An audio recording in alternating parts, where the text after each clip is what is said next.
Hello friend, welcome to crack Pratham. आज तारीख है 25 जनवरी 2021 और हमें द हिंदू एडिटोरियल को डिस्कस करना है। हमारा पहला आर्टिकल शिपिंग सेक्टर से संबंधित है, जो कि जीएस पेपर 3 के इंफ्रास्ट्रक्चर टॉपिक को जोड़ता है। तो चलिए देखते हैं हम अपना आर्टिकल। इस आर्टिकल में राइटर कहते हैं कि दुनिया की प्रत्येक अर्थव्यवस्था ने शिपिंग को अपने आर्थिक वृद्धि का महत्वपूर्ण हिस्सा माना है। उदाहरण के लिए जैसे आप देख सकते हैं, बेल्ट एंड रोड इनिशिएटिव किसका है? चाइना का। इसके माध्यम से चीन हिंद महासागर और बंगाल की खाड़ी पर नियंत्रण बनाने की कोशिश करता है। हालांकि भारत की तरह बुनियादी रूप से धन्य नहीं है, यानी कि भारत का जो तट है उस तरह से चाइना का तट नहीं है, किंतु फिर भी विश्व शिपिंग परिषद है, वर्ल्ड शिपिंग काउंसिल, उसके अनुसार जो दुनिया के 10 टॉप कंटेनर है ना, पोर्ट वाले 10 पोर्ट टॉप कंटेनर जो है उसमें अब सिर्फ चाइना के साथ हैं। देखिए, अब तटों की बात करते हैं। हमारा जो भारत का तट है वो देखिए, पश्चिम से लेकर के दक्षिण और ये पूर्व तक, जबकि इधर इसकी भूमि है, ये आप देख सकते हैं। केवल इसका जो पूर्वी हिस्सा है वो इसका तटीय इलाका से पड़ता है। उसके बाद भी इसने हमसे ज़्यादा विकास किया है पोर्ट के मामले में, जबकि हमारा इतना कम हुआ। इसी को राइटर इसमें बताना चाह रहे हैं। राइटर तुलना करते हैं कि 16वीं शताब्दी से पहले भारत और चीन दोनों की जीडीपी एक समान थी, यानी दोनों की स्थिति एक स्थल पर आती थी। भारत का विश्व में वर्चस्व था, वो सबको पता है, क्योंकि भारत की चिड़िया सोने की चिड़िया भी कहा जाता है, सबको पता है। किंतु पिछले 70 वर्षों में भारत ने अपने खराब कानून और राजनीति के कारण शिपिंग में अपनी वैश्विक प्रतिष्ठा को जो है खो दिया है। अतीत में औपनिवेशिक व्यापारियों के पास मजबूत समुद्री अवसंरचना थी, लेकिन फिर भी उन्होंने व्यापार को सुविधाजनक बनाने के लिए सड़क और रेल का इष्टतम प्रयोग किया। मतलब कह रहे हैं राइटर कि अतीत में व्यापारियों के पास समुद्री अवसंरचना थी, फिर भी उन्होंने सड़क और रेल का भी प्रयोग किया। किंतु एक देश के रूप में हमें अभी भी अपने वाहन क्षमता को मजबूत नहीं किया, लेकिन भारत ने अब तक अपने वाहन क्षमता को पूर्णतः मजबूत नहीं किया, तथा विदेशी बाहर और उसके एजेंट पर निर्भर रहते हैं, जिस कारण विदेशी मुद्रा का अधिकांश हिस्सा जो है हैंडलिंग और लेन देन के रूप में चला जाता है। मतलब जो हम व्यापार करते हैं वो हमारा शिपिंग जो होता है वो विदेशी कंटेनरों के द्वारा होता है। तो बताइए, इसका जो प्रभाव पड़ता है, जो विदेशी मुद्रा आते हैं उसका अधिकांश हिस्सा तो इसके पास चला जाता है। इस पर राइटर चिंता जाहिर करते हैं। आज मंत्रालय के जो अधिकारी हैं वो वाहन क्षमता के मामले में केवल कैबोटेज का पालन करते हैं, जिस कारण इसमें न केवल विदेशी कंटेनर ले जाने वाली कंपनियों को फायदा होता है, न कि भारतीय जहाज मालिकों को। अब कैबोटेज क्या होता है? दरअसल कैबोटेज क्या है? देखिए, cabotage is the transport of goods और passenger between two place in same country, यानी कि एक ही देश के अंदर में ट्रांसपोर्ट किया जाता है। कितना? सेवाओं का, पैसेंजर का। देखिए, by a transport operator from another country, और जो ऑपरेटर कौन होता है? वो दूसरे देश का। ये देखिए यहाँ पे आप, जैसे मान लीजिए ये भारत है और ये जो है कंटेनर जो प्रोवाइडर है वो कौन सा है? मान लीजिए यूएसए या फ्रांस का है।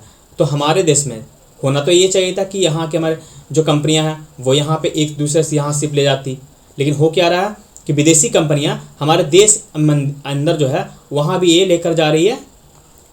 मतलब ये जो कंटेनर का जो प्रोवाइड करती है, वो सेवा कराती है, वो भी एक विदेशी कंपनियां करती है। तो इसका फ़ायदा हमें मिलता है? बिल्कुल नहीं मिलता है। इसी पर ये चिंता राइटर जाहिर कर रहे हैं। यानी कैबोटेज आपने समझ लिया कि हमारे देश में दूसरे देश के कंपनी या फिर प्रोवाइडर वो सेवा उपलब्ध करा रहे हैं, किसका? शिपिंग का। तो यह था कैबोटेज। इसी कारण से हमारे जो नेविगेशन कंपनियां हैं, जैसे स्वदेशी में बीओ चिदम्बरम पिल्लई, इसके अलावा सिंधिया स्टीम नेविगेशन कंपनियां आदि को कभी सरकार का साथ नहीं मिल पाया। यदि हम अपने प्रमुख बंदरगाहों को कार्गो विशिष्ट बनाते हैं तो वैश्विक मानकों के साथ एक समरूप आधारभूत संरचना का विकास करते हैं और उन्हें हाईलैंड के साथ अंतर्राष्ट्रीय समुद्री मार्ग से जोड़ते हैं।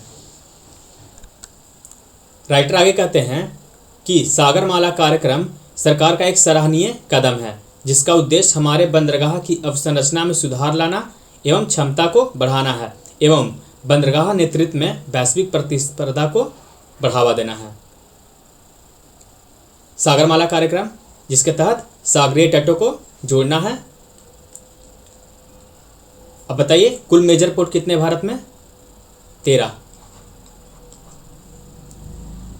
अब तक जहाज निर्माण, मरम्मत और स्वामित्व का जो प्रायद्वीपीय भारत में पसंदीदा व्यवसाय नहीं रहा, यानी कि जहाज निर्माण और मरम्मत जो होता है वो भी हमारे यहाँ विदेशी कंपनियां करती हैं। तो क्या ये भारत के लिए नुकसानदायक नहीं है? बिल्कुल है। भारत में छोटा जहाज मालिक समुदाय भी घरेलू पंजीकरण के बजाय अपने जहाज़ों के लिए विदेशी रजिस्ट्री पसंद करते हैं। अगर इसे बदलना है तो अधिकारियों और समुद्री कारोबारी समुदाय की मानसिकता में बदलाव लाना होगा। इसके लिए सरकार, अधिकारी और स्थानीय जो कारोबारी हैं उन सबको साथ मिलकर काम करना होगा। राइटर ये कहते हैं। इसमें शिपिंग बहुत ही महत्वपूर्ण भूमिका निभा सकता है। मंत्रालय को जहाज निर्माण और स्वामित्व को भी प्रोत्साहित करना चाहिए, यानी कि मंत्रालय जो है जहाज निर्माण और जो स्वामित्व होती है उन दोनों को साथ लेकर चलने की बात कहते हैं राइटर। नेक्स्ट आर्टिकल, कोरोना के कारण हुए लॉकडाउन में शिक्षा जो प्रभावित हुए उससे संबंधित है। 24 जनवरी को हमने संयुक्त राष्ट्र महासभा द्वारा जो घोषित किया गया था अंतर्राष्ट्रीय शिक्षा दिवस को मनाया 24 जनवरी को। कब? 24 जनवरी को। यह दिन दुनिया भर के नागरिकों के लिए शिक्षा के महत्व पर चर्चा करने और समावेशी गुणवत्ता वाली शिक्षा की वकालत करने के तारीख खोजने का अवसर प्रदान करता है, क्योंकि वैश्विक महामारी में सबसे ज़्यादा प्रभावित हुआ तो वह है शिक्षा। इस पर जो अंतर्राष्ट्रीय जो थीम है 2021 का अंतर्राष्ट्रीय थीम वह है recover and revitalise education of कोविड-19 जनरेशन, यानी कि कोविड-19 जनरेशन के लिए पुनर्प्राप्ति और पुनरुद्धार शिक्षा। वह जोर देता है कि हमें शिक्षा में और निवेश एवं नवाचार लाने की आवश्यकता है, यानी कि लॉकडाउन के कारण किस प्रकार से शिक्षा प्रभावित हुई उसे बढ़ाने के लिए हमें क्या करना होगा? निवेश और नवाचार दोनों को लाना होगा। आपने देखा और सुना होगा कि भारत में कितनी कमियां हैं कि स्मार्टफोन नहीं है, लैपटॉप्स नहीं है, इंटरनेट की कमियां हैं। तो ये सब क्या है? ये सब जो है निवेश नहीं है। नवाचार, तकनीक की जो कमी थी वो नवाचार में आती। तो इन दोनों को अगर बढ़ा कर देखा जाए तब होता है जाकर के शिक्षा में विकास। एक आंकड़े के अनुसार कुछ 190 देशों के लगभग 1.6 बिलियन छात्र जो हैं कोविड-19 के कारण विद्यालय में बंद होने से, मतलब जो पूरे विश्व के 1.6 बिलियन छात्र हैं किससे प्रभावित हुए? कोविड-19 के कारण। अकेले भारत में 1.5 मिलियन से अधिक स्कूल बंद होने से लगभग 286 मिलियन स्कूली बच्चे प्रभावित हुए हैं।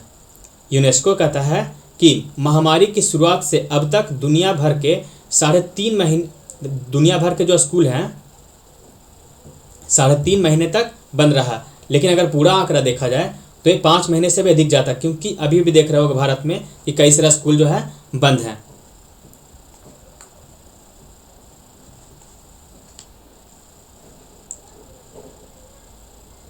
इसके बाद कहते हैं कि शिक्षा में गंभीर राजकीय चुनौतियां भी सामने आई है।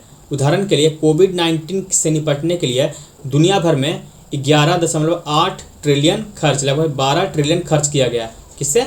कोविड-19 से निपटने के लिए, जिसका मात्र 0.78% 1% से भी कम खर्च किया किसके लिए? शिक्षा के लिए। और इसमें भी 73 जो बिलियन है वो उच्च आय वाले देशों में ही खर्च किया गया। इसमें दक्षिण एशिया का उदाहरण बहुत अच्छा है। दक्षिण एशिया की सरकारों ने शिक्षा के वित्त पोषण की रक्षा के लिए कुछ वास्तविक प्रगति की, जैसे औसतन यह अनुमान लगाया कि दक्षिण एशिया ने अपने राजकोषीय पैकेज का 0.85%, जबकि यूरोप में 0.73% और लैटिन अमेरिका में 0.69% खर्च किया गया शिक्षा पर। तो इसके मुकाबले तो एशिया काफ़ी अच्छा है, 0.85%। भारत में भी रेडियो, टेलीविज़न आदि का सहारा लेकर छात्रों को शिक्षा उपलब्ध कराने का प्रयास किया गया। यहाँ तक कि जो पाठ्यक्रम थे यानी कि जो बुक्स हैं उसे भी होम डिलीवरी कराने का उदाहरण मिलता है।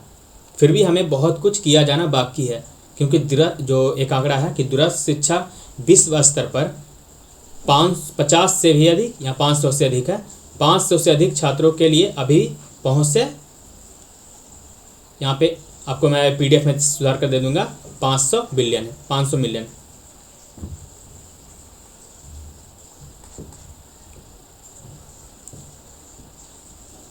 ये जो महामारी है वह हमें बहुत बड़ी सीख भी देता है, अर्थात हमें शिक्षा में और अभिनिवेश करने की आवश्यकता है।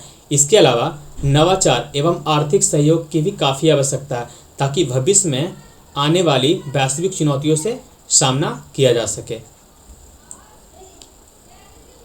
तो ये था हमारा आज का article. Thank you for watching.